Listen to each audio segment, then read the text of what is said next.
Enfin, pour conclure, il est bon, mes amis, une dernière fois, de se rappeler encore les offenses de la France à son Dieu, qui ont tant fait pleurer le Père éternel, Jésus, Marie et Saint Joseph.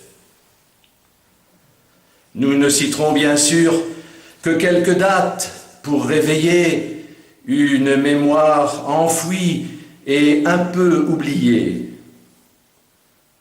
1795, avec la loi qui sépare l'Église de l'État français, qui va la spolier de ses biens immobiliers et mobiliers, notamment à Paris, pour l'effondrer totalement et volontairement.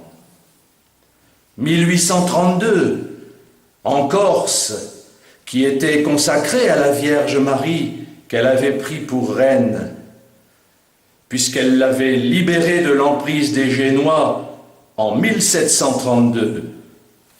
La reine Marie se voit détrônée de son titre et se fait descendre du drapeau corse par Pascal Paoli, qui lui préfère une tête de mort et lui laisse un statut de simple protectrice.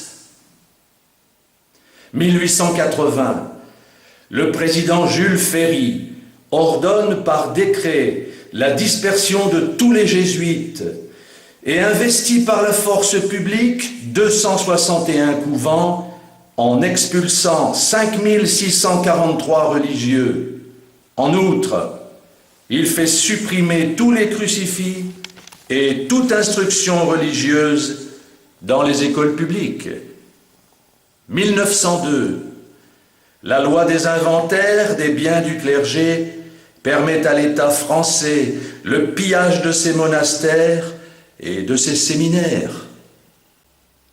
1903, la loi interdisant l'enseignement à toutes les congrégations religieuses avec fermeture de 15 874 écoles nationales et l'interdiction pour les soldats de l'armée française de fréquenter les cercles catholiques. Avec la suppression de l'ambassade de France au Vatican et le président Combes qui fait abattre, comme en 1789, de nombreux calvaires et interdit tout symbole religieux dans les lieux publics. 1905, nouvelle loi de séparation de l'Église et de l'État, avec dissolution de toutes les compagnies religieuses et la dernière apparition de la Sainte Vierge Marie qui vient pleurer à Campitello devant sœur Lélena Parsi en Haute-Corse, ce que même le clergé de nos jours feint d'ignorer. 1907, le ministre Caillot fait effacer de nos pièces de monnaie l'antique devise « Dieu protège la France » pour la remplacer par la devise révolutionnaire « Liberté de tout pouvoir faire, égalité entre toutes les religions et fraternité des frères francs-maçons entre eux, bien sûr. » Et pourtant, mes frères et mes sœurs, c'est bien le Sacré-Cœur qui donne la victoire de Tolbiac à Clovis, qui devient le premier roi des Francs, qui donne à la France Charlemagne, le seul empereur européen digne de ce nom et qui reste bien aimé pendant 20 ans et à qui la France doit encore la formation de la plupart de toutes nos abbayes et de nos monastères qui ont fait son éducation et sa formation depuis Saint-Martin, notre première racine chrétienne dans cette Gaule que Rome voulait annexer. C'est bien le Sacré-Cœur qui guide Sainte-Geneviève à Paris pour sauver la capitale de la famine, qui donne à la France Louis IX, le roi très chrétien Saint-Louis, qui va jusqu'à sacrifier sa vie pour défendre le tombeau du Christ à Jérusalem en y combattant les infidèles. C'est bien le Sacré-Cœur qui donne Sainte Jeanne d'Arc à la France pour la sauver de l'envahissement des Anglais qui l'étouffaient depuis 100 ans et qui permettra à la royauté française de reprendre ses droits en réinstallant Charles VII sur son trône. Roi qui confiera d'ailleurs par un acte notarié son royaume à Dieu, qui le lui rendra devant la Sainte comme témoin. C'est bien le Sacré-Cœur qui donne à Louis XIII, qui avait consacré la France au Sacré-Cœur de Jésus, un fils, Dieudonné, Louis XIV, qui fera la grandeur de la France à la face du monde et qui lui donnera Versailles, ses châteaux et ses fastes. C'est bien le Sacré-Cœur qui donne à notre pays le Saint Curé d'Ars pour que la France catholique, chrétienne, puisse se relever des désastres sanglants de sa révolution impie et pour lui redonner la dignité de son culte. C'est bien le Sacré-Cœur qui fait apparaître la Vierge Marie au Lot, à Paris, rue du Bac, à la Salette, à Lourdes, à l'île Bouchard, à Pontmain, à Pellevoisin, pour ne citer que ses apparitions les plus connues. C'est bien le Sacré-Cœur qui donne la victoire à la France envahie de Prussiens en la guerre de 1870 et qui fait signer l'armistice du 28 janvier 1871 avec Notre-Dame de Pontmain, si chère au cœur des Français. C'est bien le Sacré-Cœur qui donne à la France la victoire finale par les maréchaux Juin et Foch lors de la Première Guerre mondiale en 1918.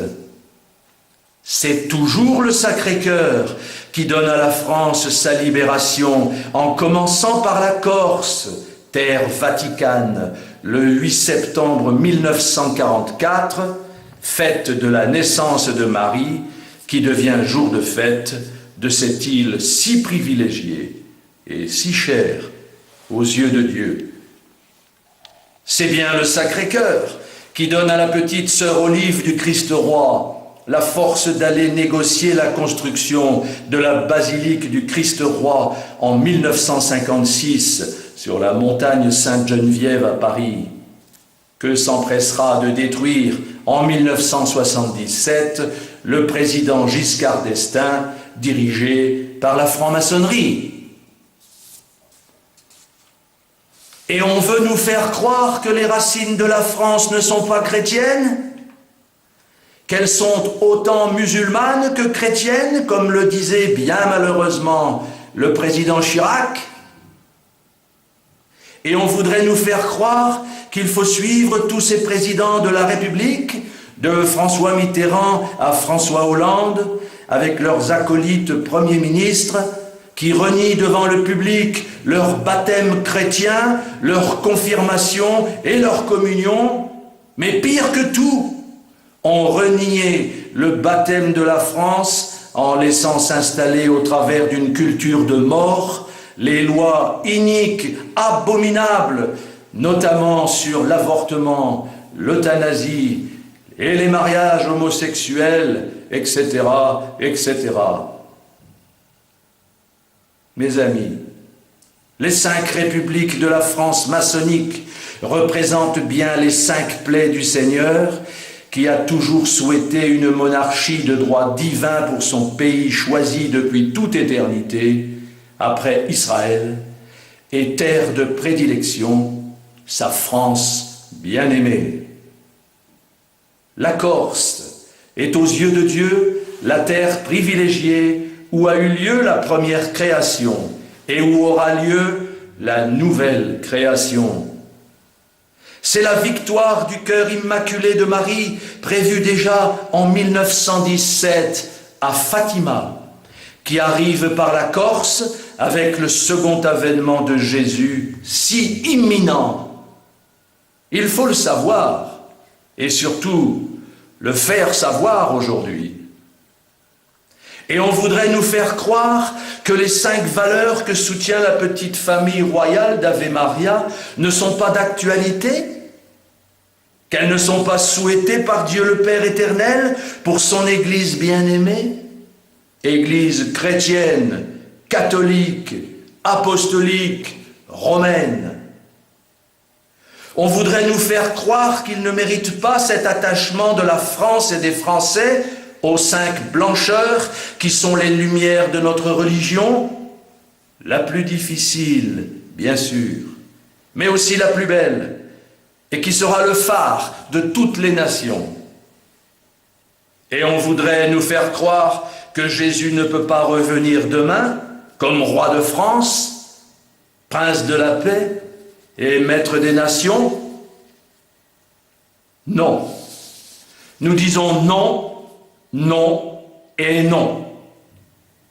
Bien au contraire, ces 5 blancheurs que nous défendons sont la réalité et la vérité de Dieu, qui réclame ses droits et qui ne va pas tarder à faire paraître sa gloire aux yeux ébahis du monde entier en débarquant en Corse, c'est-à-dire en France, son pays choisi depuis toute éternité. Oui, notre Père éternel a bien trop pleuré dans toute son humilité sur les offenses que sa France bien-aimée lui a faites, mais aujourd'hui, il est tellement heureux que sa miséricorde reprend ses droits et il va même jusqu'à pardonner Adam et Ève pour leur péché originel, jusqu'à pardonner Judas, le déicide, et jusqu'à pardonner les francs-maçons qui se repentiront. De même que ces prêtres qui se sont laissés embarquer dans ces dérives de désacralisation qui ont entraîné sa colère actuelle. L'amour infini du Père éternel sublime tout. Et la justice de Dieu devient, par la croix glorieuse, miséricorde pour le monde. Réjouissons-nous et préparons les festivités pour son grand retour. Ce sera la victoire des droits de Dieu sur les droits de l'homme, n'en déplaise à Satan qui prend ici, aujourd'hui, son coup de grâce et qui, ayant définitivement perdu la plus grande bataille de tous les temps depuis sa trahison initiale, devra retourner en enfer pour l'éternité. C'est une bonne nouvelle pour le monde entier. Et il fallait que nous vous la transmettions en ce beau jour du 16 octobre 2014, date anniversaire de la décapitation de notre dernière reine de France, Marie-Antoinette, par les révolutionnaires à la solde de la franc-maçonnerie internationale. Alléluia. Amen.